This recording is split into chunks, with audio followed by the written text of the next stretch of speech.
Assalamualaikum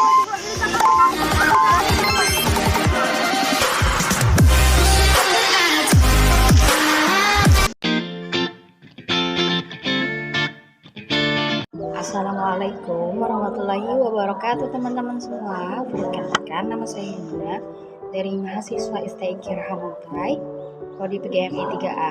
Nah, di sini kita akan membahas tentang apa saja sih faktor yang menyebabkan seorang itu atau anak sulit untuk berbicara, dan bagaimana cara mengatasinya, dan strategi apa yang cocok untuk pembelajaran di sekolah.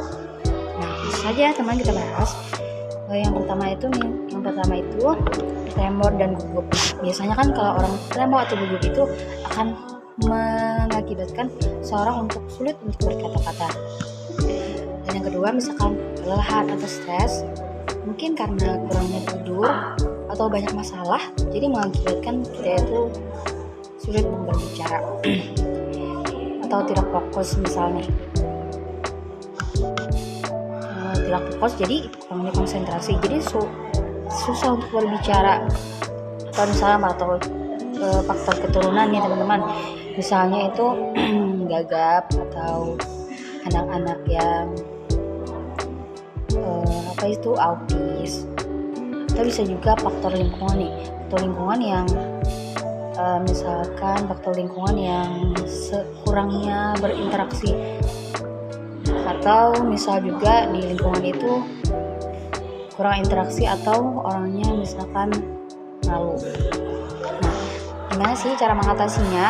Mungkin cara mengatasinya kalau misalkan gagap dalam berbicara, mungkin memperlambat dalam berbicara. Jadi kata-kata yang ingin kita ucapkan itu kita susun, setelah itu bicaranya jangan terlalu cepat supaya tidak berbelit-belit. Nah, atau yang kedua itu lebih sering latihan berbicara, misal bicara di depan cermin, bicara sendiri, atau bicara dengan teman-teman lain. Nah, atau juga bisa mengikuti komunitas atau organisasi, dan juga memperbanyak informasi.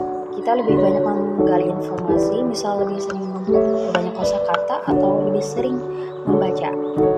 Nah, jadi strategi yang cocok kalau menurut saya itu strategi misal pesan berantai. Nah, karena kalau pesan berantai itu anak-anak atau orang dewasa dituntut untuk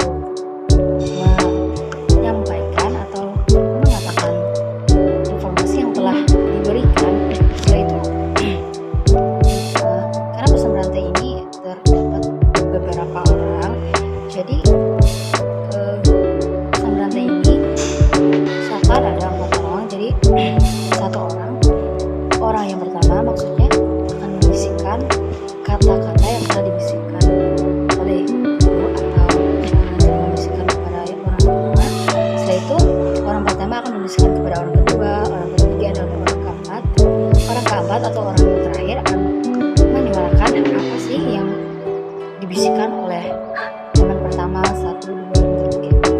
Setelah itu mungkin guru atau orang meminta si peserta didik terakhir untuk menuliskan